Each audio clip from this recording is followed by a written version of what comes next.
Today is June 24th, 2025, and if you've got even a drop of common sense, this is not the time to relax. It's the time to get alert.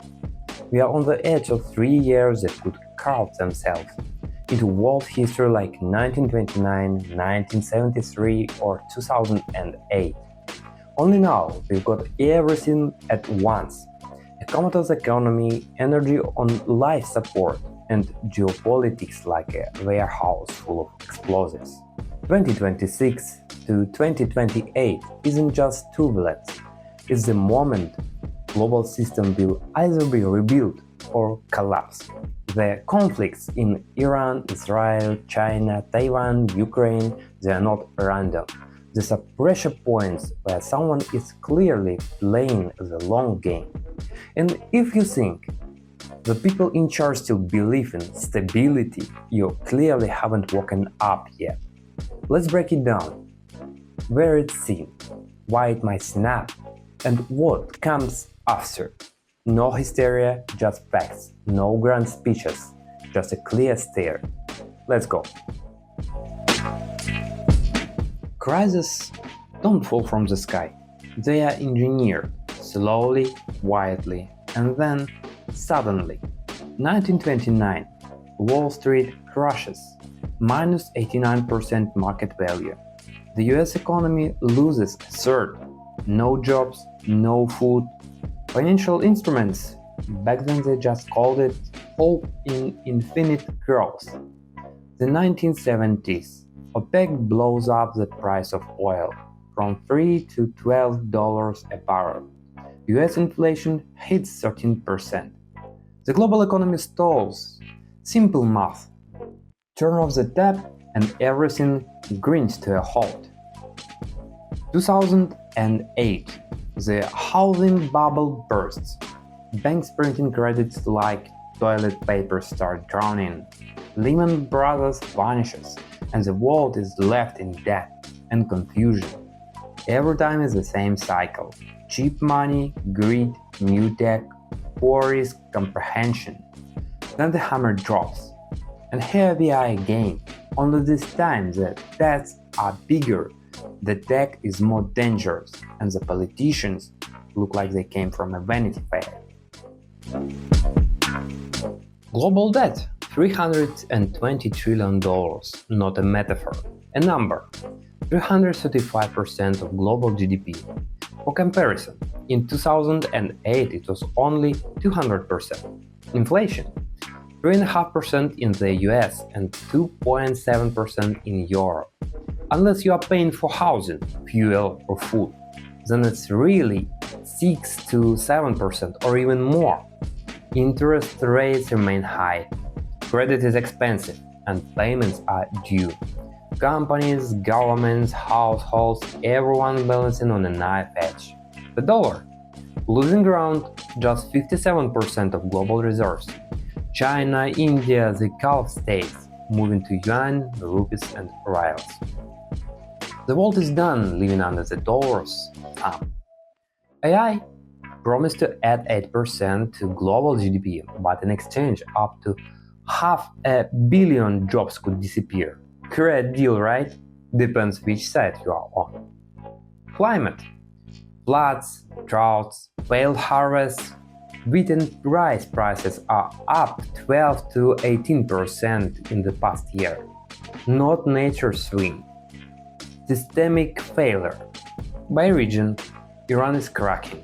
Ancient infrastructure, weakening energy sector, frequent attacks on oil facilities, sanctions block even basic maintenance.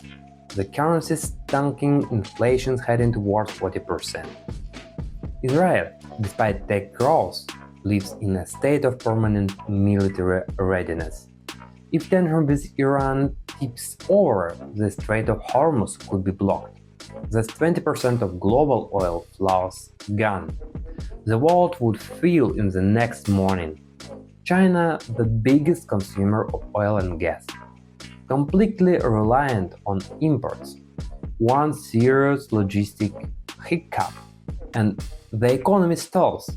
They are already battling real estate collapse and a trade chill with the US.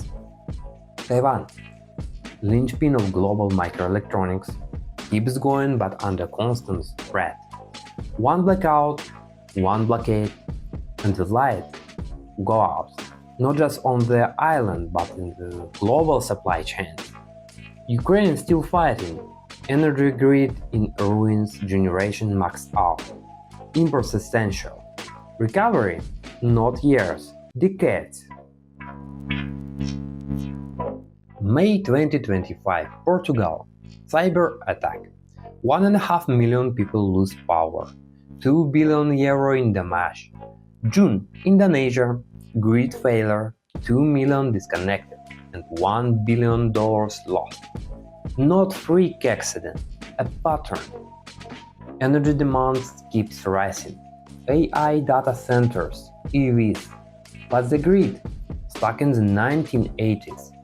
By 2030, will be short by 12% globally. Iran, a fragile energy system, failing under pressure. Sanctions, sabotage, and breakdowns push it closer to collapse. Israel, tech strong, but vulnerable. If it clashes with Iran, the Strait of Hormuz could shut down. Oil at $150+ and panic everywhere. China. Imports are its lifeblood. One disruption and growth tanks. Taiwan vulnerable, outdated grid, reliant on external support. A blockade would flip the switch off. Ukraine. War torn, barely holding on. Even peaceful regions face brownouts. Rebuilding will take billions and decades. 2026 to 2028 is the litmus test of global economics. Debt keeps building up. Height rates shock bigger economies. Turkey, Egypt, Argentina, even Italy nearing the brink. Default risk, maybe 20 to 30% in some cases. AI might boost GDP, but it's gutting labor markets. Old jobs vanish, new ones don't scale fast enough. What's left? A widening gap. Currencies are splitting. China and BRICS accelerating de-dollarization. Arab oil deals in yuan. Not a revolution, a slow dismantling of the dollar world. And geopolitics? Let's not kid ourselves. Hormuz, Taiwan, Ukraine, these aren't just flashpoints. They are global arteries. Disrupt one and the ripple hits everything. Oil prices spike, logistic collapse, markets nosedive. Best case, GDP grows 2.5 to 3%. Conflicts freeze, dollar retreats slowly, AI creates more jobs than it kills. Odds? Maybe 30%. Too many ifs. Moderate crisis, market crash, 30 to 40%, rising unemployment, investment freeze. Cascading defaults. Realistic? Around the third chance. Energy crisis.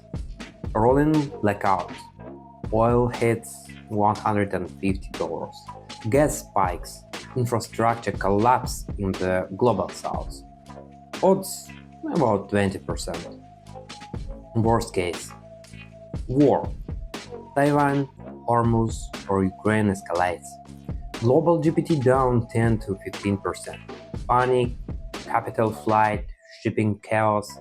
Probability 15%. But the fallout? Catastrophic. Taiwan isn't just an island. It's the nerve center of global chips. 60% of semiconductors come from there. If China moves in, the factories stop. No chips, no phones, no cars, no missiles. The cost? Tech prices up 30%. Global GDP shaped by 1 or 2%. Billions in daily losses. Diplomacy holds the line for now. But fear is no foundation for peace, especially when chaos is profitable. 2026 to 2028 isn't a chapter. It's a stress test for the whole global model. Debt, AI, energy, geopolitics. Everything out of sync. Someone's already playing in the dark. Others are cashing out before the lights go off. Suddenly, Iran and Israel are talking peace. Too sudden, too profitable, and Trump. Right in the middle, like a deal maker in the shadows. Imagine how much money was made while the world was watching rockets. It looks more like a game than a crisis now. One last act before curtain falls. Let's hope the next round doesn't involve explosions. Drop your thoughts below. Hit like if you want more deep dives. And for now, stay sharp. Think 2 moves ahead.